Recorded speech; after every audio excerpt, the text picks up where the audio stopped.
ছাত্ৰ ছাত্ৰীসকল, আজি আলোচনা কৰিম তোমালোকৰ পদ্যাংশৰ অসমীয়া চয়নিকাৰ পদ্যাংশৰ যি জিকিৰ পদ্যাংশ আছে তাৰ পাঠভিত্তিক অনুশীলনী যিখিনি প্ৰশ্ন উত্তৰ আছে সেইখিনিৰ লগতে যিখিনি তোমালোকৰ অতিৰিক্ত আহিবলগীয়া প্ৰশ্ন আছে সেইখিনি ইয়াত আলোচনা কৰিম। তোমালোকে এনেদৰে প্ৰশ্ন উত্তৰবোৰ যদি উপস্থাপন কৰা তোমালোকৰ পৰীক্ষাটো নম্বৰ কটা নাযায়, তোমালোকে সম্পূৰ্ণ নম্বৰ পাবা। ইয়াতে প্ৰথম প্ৰশ্নটো আছে চমু উত্তৰ দিয়া। জিকিৰৰ ৰচক কোন? ইয়াতে তোমালোকে লিখিবা জিকিৰৰ ৰচক হ'ল আজান ফকীৰ। খ নম্বৰ প্ৰশ্ন, জিকিৰবোৰক কিহৰ লগত তুলনা কৰিব পাৰি? উত্তৰ, জিকিৰবোৰক হিন্দুৰ ভক্তিমূলক প্ৰাৰ্থনা বা স্তুতি গীতৰ লগত তুলনা কৰিব পাৰি। গ নম্বৰ প্ৰশ্ন, জিকিৰ শব্দটো কি শব্দৰ পৰা ওলাইছে? উত্তৰটো লিখিবা জিকিৰ শব্দটো জিকৰ শব্দৰ পৰা ওলাইছে। তাৰপিছত আহিলে ২ নম্বৰ প্ৰশ্ন, তলৰ শব্দবোৰৰ অৰ্থ লিখা। তোমালোকৰ আছে ৰাছুল, মুমিন, ৰহম, কুতুব। ইয়াতে ৰছুল মানে হ'ব দেৱদূত, ঈশ্বৰ প্ৰেৰিত পুৰুষ আল্লাহৰ দূত। তাৰপিছত আহিলে মুমিন মানে হৈছে বিশ্বাসী মুছলমান। ৰহম মানে হৈছে দয়া। কুতুব মানে হৈছে ধ্ৰুৱ নক্ষত্ৰ। তাৰপিছতে তোমালোকৰ বান্দা বুলি এটা আছে, বান্দা মানে হৈছে ভৃত্য। তাৰপিছত তোমালোকৰ ব্যাখ্যা কৰা আহিব তোমালোকৰ ৩ নম্বৰ প্ৰশ্নটো, মক্কাৰ দুৱাৰত চাহাব জীৱই মাৰে তালি, যেনে হালে হলৰ লগত দৰিকাৰ টপলি। উল্লেখিত কবিতা ফাঁকিৰ অন্তৰ্নিহিত ভাৱটি বিশ্লেষণ কৰা বুলি আহিব। তোমালোকৰ ইয়াতে ৩ নম্বৰ নতুবা ৪ নম্বৰ আহিব। তোমালোকে ইমানখিনি যদি লিখা যথেষ্ট হ'ব। ইয়াতে উত্তৰটো এনেদৰে লিখিবা, আজান ফকীৰৰ দ্বাৰা ৰচিত উক্ত কবিতা ফাঁকিৰ জৰিয়তে মানৱ জীৱনৰ কথা ক'বলৈ বিচৰা হৈছে। মক্কা হ'ল এক পবিত্ৰ তীৰ্থস্থান। ইয়াত আল্লাহ অৰ্থাৎ ভগৱানৰ দৰ্শন লাভৰ বাবে বহুতেই মক্কালৈ গৈ জিকিৰ গায়, কিন্তু ইয়াৰ মাজেৰে জীৱই আল্লাহৰ কোনো সন্ধান নাপায়। কিয়নো জীৱনকালত যি এবাৰো আল্লাই নিৰ্দেশ কৰা পথত খোজ দিয়া নাই, তেওঁক আল্লাহক কাহানি পাই পৰিত্যাগ কৰিছে। মানুহৰ ভুল ধাৰণাৰ বশৱৰ্তী হৈ মানৱ জীৱনত এটাৰ পাছত এটা থাপ ধৰি শেষত মক্কালৈ যায় তাত পৰম মুক্তি লাভৰ বাবে। কিন্তু অসৎ কৰ্মত লিপ্ত হোৱাজনে মুখেৰে আল্লাহৰ নাম ল'লেই কেতিয়াও মুক্তি নাপায়। আচলতে বিশ্বাসী মুছলমানজনৰ অন্তৰতে আল্লাহ লুকাই থাকে, তাক মাত্ৰ স্মৰণ কৰিলেই হ'ল। তাৰপিছতে আহিলে তোমালোকৰ ৪ নম্বৰ প্ৰশ্নটো, ব্যাখ্যা কৰা। পানী মৰে পিয়াহত, অগ্নি মৰে জাৰত, খুদা ৰচুল লুকাই আছে মুমিনৰ আঁৰত। ইয়াতে উত্তৰটো তোমালোকে এনেদৰে দিবা, প্ৰসংগটো ইয়াতে প্ৰথমতে দি ল'বা। উক্ত কবিতা ফাঁকি আমাৰ পাঠ্যপুথিৰ অন্তৰ্গত আজান ফকীৰৰ দ্বাৰা ৰচিত জিকিৰ নামৰ পাঠটিৰ পৰা তুলি দিয়া হৈছে। তাৰপিছত তোমালোকে সংগতিটো দি দিবা এনেদৰে, এই পদ ফাঁকিৰ জৰিয়তে আল্লাহ অৰ্থাৎ ভগৱানৰ সান্নিধ্যৰ পদ কিদৰে লাভ কৰিব পাৰি তাকেই ক'বলৈ বিচাৰিছে। তাৰপিছত তোমালোকে ব্যাখ্যাখিনি তলত এনেদৰে কৰিবা। ব্যাখ্যা, পানীৰ পিয়াহত মৰা আৰু অগ্নিৰ জাৰত মৰা দুয়োটা কথাই অসম্ভৱ। অৰ্থাৎ পানীৰ ভিতৰতে নিজৰ পিয়াহ গুচোৱা শক্তি লুকাই আছে, ঠিক তেনেদৰে জুইৰ উত্তাপ শক্তিও নিজৰ ভৰিৰ ভিতৰতে লুকাই আছে। কিন্তু পানী আৰু জুইয়ে নিজৰ শক্তিৰ কথা নাজানে। ঠিক তেনেদৰে পানীৰ পিয়াহত অধীৰজনে পানীকে পানী বুলি চিনি নাপালে বা জাৰত কঁপি থকা মানুহ এজনে জুইৰ অস্তিত্বৰ কথা নাজানিলে তাক বিচাৰি চলাত কৰিলেও বিচাৰি পোৱা নাযায়। আল্লাহ বা ভগৱান আমাৰ হৃদয়ত থাকে, কিন্তু আমি তেওঁক চিনি নাপালে বা তেওঁৰ অপাৰ মহিমাৰ কথা নাজানিলে এই ব্ৰহ্মাণ্ড চলাত কৰিলেও বিচাৰি নাপাওঁ। সৎকৰ্মত বিশ্বাসী প্ৰকৃত মুছলমানৰ কৰ্তব্য পালনৰ দৃঢ় সংকল্প লৈ কোনো কৰ্মত লাগিলে অন্তৰতেই আল্লাহৰ নিবাস কৰে। প্ৰকৃত মুছলমানৰ অন্তৰত আল্লাহ বিৰাজমান, ই পৰম সত্য। ইমানখিনি লিখিলে তোমালোকৰ হৈ যাব। তাৰপাছতে আহিলে ক নম্বৰ, মক্কাৰ দুৱাৰত চাহাব তীৰ বেনীৰ ঘাট, বেহাব নোৱাৰে তাত মায়াই ভেটে বাট। এইখিনি তোমালোকৰ জিকিৰ যিটো পদ্যাংশ আছে তাত দিয়া আছে, তোমালোকৰ মাজৰ পৰা তুলি দিয়া হৈছে। এইখিনি তোমালোকৰ অনুশীলনী প্ৰশ্ন।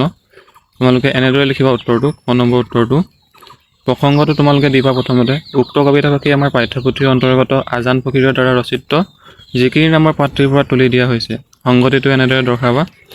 এই পদফাঁকিৰ জৰিয়তে কবিয়ে মায়াত আবদ্ধ হৈ জীৱন পাৰ কৰে। মানুহে কিদৰে জীৱনৰ অন্তিম দিনত ভগৱানক বিচাৰি গৈ হাবাথুৰি খাইছিল তাৰ কথা কোৱা হৈছে। ব্যাখ্যাখিনিত ঠিক তেনেদৰে আগৰ দৰে তলত এনেদৰে কৰিবা।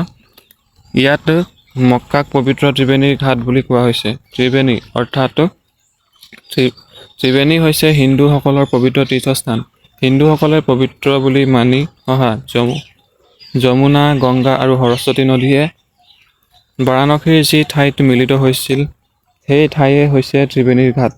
প্ৰতিগৰাকী হিন্দুৱে যদি এই ত্ৰিবেণীলৈ গৈ তিনিও সংগমস্থল স্নান কৰিব পাৰে তেন্তে সকলো পাপৰ খণ্ডন হয় বুলি বিশ্বাস কৰে। সেইবাবে পবিত্ৰ মক্কাক ত্ৰিবেণীৰ লগত তুলনা কৰা হৈছে। মক্কা হ'ল মুছলমানসকলৰ বাবে এখন পবিত্ৰ তীৰ্থস্থান। মক্কালৈ গ'লে হেনো সকলো পাপৰ পৰা মুক্তি লাভ হয় আৰু জীৱন মুক্তি লাভ কৰে। কিন্তু এই সংসাৰৰ মায়ামোহত বন্দী হৈ থকা মানুহে মক্কালৈ গ'লে মনতো সুখ শান্তি নাপায়, কিয়নো তেওঁলোকে সংসাৰৰ আন লোকে যোৱা দেখি মক্কালৈ গৈছে হয়, কিন্তু প্ৰকৃত অন্তৰেৰে মুক্তি বা আল্লাহক বিচাৰিব পৰা নাই। সংসাৰৰ মায়াই তেওঁলোকক মুক্তিৰ পথত বাধাহে দিছে। ফলত জীৱই সুখৰ উপৰি দুখহে পাব লগা হৈছে। এনেদৰে তোমালোকে লিখিবা। তাৰপিছত গ নম্বৰ প্ৰশ্নটো আহিছিলে, সজাৰ মইনাটিৰ অনেক যুগুটি দেওমাৰি পাৰ হ'লে এৰিলে প্ৰীতি। উত্তৰটো তোমালোকে আগৰ দৰে প্ৰসংগ সংগতি এনেদৰে লিখি ল'বা। প্ৰসংগটো প্ৰথমে এনেদৰে লিখিবা, আগৰ দৰে ছেম হ'ব। উক্ত কবিতাফাঁকি আমাৰ পাঠ্যপুথিৰ অন্তৰ্গত আজান ফকীৰৰ দ্বাৰা ৰচিত জিকিৰ নামৰ পাঠটিৰ পৰা তুলি দিয়া হৈছে। সংগতিটো এনেদৰে দৰ্শাবা। উক্ত কবিতাফাঁকিৰ জৰিয়তে কবিয়ে মানৱ দেহত আবদ্ধ হৈ থকা অবিনাশী আত্মাৰ মুক্তিৰ কথাকে কৈছে। ব্যাখ্যা: মইনা চৰাইক সজাত বন্দী কৰি পুহি ৰখাৰ দৰেই আমাৰ আত্মাকো মানৱ দেহ ৰূপী সজাত বন্দী কৰি ৰখা হয়। সজা এটাত বন্দী মইনা চৰাই এটাই যিদৰে মিঠা মাত মাতি গৃহস্থৰ মন ভুলাই, ঠিক তেনেদৰে মানৱ দেহত বন্দী আত্মায়ো নানা ধৰণৰ আচৰণৰে মানুহকো সুখী কৰিবলৈ, মুক্তি দি কাম কৰিবলৈ বাধ্য কৰায়। গোটেই জীৱন দেহটোৰ সুখ দুখৰ কথা চিন্তা কৰি দেহটোৰ প্ৰেমত আচ্ছন্ন হৈ থাকে। কিন্তু দেহৰ সৈতে আত্মাৰ এই সম্পৰ্ক খন্তেকীয়া। এই সম্পৰ্কটো ছেদ হ'লেই আত্মাই দেহ ত্যাগ কৰে। জীৱহীন দেহ এটা মূল্যহীন। গতিকে আত্মা বা জীৱহীন দেহক আমি মৃত দেহ হিচাপে পুতি পেলাওঁ। ইয়াক লৈ আত্মাৰ কোনো দুখ নাথাকে। মৃতদেহৰ পিছত সজা ত্যাগী মইনাই যিদৰে সজা আৰু গৃহস্থৰ মৰম স্নেহ প্ৰেম প্ৰীতিৰ পৰা মুক্ত হয়, তেনেদৰে আত্মায়ো নিজৰ মৃতদেহ আৰু সংসাৰৰ মায়া মোহ প্ৰেম প্ৰীতিৰ পৰা মুক্ত হৈ পৰে। তাৰপিছত তোমালোকৰ আহিলে ভাষা বিষয়ক সমাৰ্থক শব্দ লিখিবলৈ আহিব। উত্তৰটো তোমালোকে ইয়াত চাই লোৱা, মই ইয়াতে লিখি দিছোঁ। চিন্তু মানে হৈছে স্মৰণ কৰোঁ বা ভাবোঁ। ঘাট মানে হৈছে বন্দৰ। প্ৰীতি মানে হৈছে প্ৰেম প্ৰীতি। আসমান মানে হৈছে আকাশ। দৰিয়া মানে হৈছে নদী সাগৰ। পিয়াহ মানে হৈছে তৃষ্ণা। বাট মানে হৈছে ৰাস্তা পথ আলি। তাৰপিছতে ভেল মানে হৈছে দেহ বা শৰীৰ। অতিৰিক্ত প্ৰশ্ন কেইটামান ইয়াতে চাই লোৱা। তোমালোকে যদি কুৱেশ্যন বেংক কিবা কাৰণত অসুবিধাৰ বাবে কিনিব নোৱাৰা, তেনে ক্ষেত্ৰত তোমালোকে এই অতিৰিক্ত প্ৰশ্নখিনি চালে তোমালোকৰ কুৱেশ্যন বেংকৰ কোনো আৱশ্যকতা নহয় বুলি মই ভাবোঁ। এইখিনিৰ পৰা তোমালোকৰ কমেণ্ট পৰি যাব। অতিৰিক্ত প্ৰশ্ন উত্তৰটো চাই লোৱা। আজান ফকীৰ কোন শতিকাৰ কবি বুলি অনুমান কৰা হৈছে? খ্ৰীষ্টীয় 7ম শতিকাৰ কবি বুলি অনুমান কৰা হৈছে। তাৰপিছতে আহিলে খ নম্বৰ, আজান ফকীৰৰ প্ৰকৃত নাম কি? আজান ফকীৰৰ প্ৰকৃত নাম হৈছে হজৰত শ্বাহ মিলন। তাৰপিছত গ নম্বৰ প্ৰশ্নটো আহিলে, আজান ফকীৰৰ মৃত্যু ক'ত হৈছিল? ইয়াতে তোমালোকে উত্তৰটো লিখিবা। দিখৌমুখৰ হৰাগুৰি চাপৰিত মৃত্যু হৈছিল। তাৰপিছত ঘ নম্বৰ প্ৰশ্ন আহিলে, জিকিৰসমূহ অসমীয়া কি গীতৰ লগত তুলনা কৰিব পাৰি? উত্তৰটো লিখিবা, স্তুতি গীতৰ লগত তুলনা কৰিব পাৰি। তাৰপিছত ঙ নম্বৰ প্ৰশ্নটো আছে, জিকিৰটোত উল্লেখ কৰা আদম কোন? উত্তৰটো হ'ব, আদম হ'ল আল্লাই সৃষ্টি কৰা প্ৰথম মানৱ। প্ৰথম 6 নম্বৰ প্ৰশ্ন আহিলে, মক্কাৰ দুৱাৰক কি ঘাটৰ লগত তুলনা কৰা হৈছে? উত্তৰটো হ'ব ত্ৰিবেণী ঘাটৰ লগত তুলনা কৰা হৈছে। দ্বিতীয় 6 নম্বৰ প্ৰশ্ন, কোনে আজান ফকীৰৰ চকু কাঢ়িছিল? উত্তৰটো হ'ব ৰূপাই দাধৰা নামৰ লোক এজনে আজান ফকীৰৰ চকু কাঢ়িছিল। তাৰপিছত আহিলে 42 নম্বৰ প্ৰশ্ন, মুমিন মানে কি?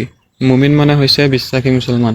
তোমালোকৰ পাঠ্যপুথিৰ আধাৰতে এইকেইটা প্ৰশ্ন পাথৰৰ ভিতৰৰ পৰা যি প্ৰশ্ন আছে সেইখিনি বাছি উলিওৱা হৈছে। তোমালোকে এইকেইটা প্ৰশ্নৰ লগতে যিখিনি অনুশীলনী প্ৰশ্ন আছে সেই সকলোখিনি চালে তোমালোকৰ ক্লিয়াৰ হৈ যাব এই পদ্যাংশ মানে জিকিৰৰ যিখিনি প্ৰশ্ন আছে সেইখিনি। তোমালোকে যদি প্ৰথমবাৰৰ বাবে চেনেলটো চাই আছা তেনে ক্ষেত্ৰত চেনেলটো ছাবস্ক্ৰাইব কৰি লোৱা, যাতে আগলৈ এনেধৰণৰ ক্লাছসমূহ মই লৈ আহিম, প্ৰশ্ন উত্তৰ লগতে পাঠৰ ভাঙনিসমূহ আৰু যিখিনি কমন কুৱেশ্যন হ'ব পৰীক্ষাৰ আগৰ মুহূৰ্তলৈকে তোমালোকক দি থাকিম। তোমালোকে চেনেলটোত জইন কৰি লোৱা আৰু লিংকত যিটো ডেছক্ৰিপশ্যনত নতুবা লিংকত যিটো হোৱাটছআপ চেনেল দিয়া আছে তাতো তোমালোকে জইন কৰি ল'বা। তাত তোমালোকে জইন কৰি ল'লে পুৰণি প্ৰশ্ন কাকতৰ লগতে সকলোখিনি সমাধান পাই যাবা। আজিলৈ ইমানে, নেক্সট ক্লাছত তোমালোকক লগ পাই আছোঁ। ধন্যবাদ।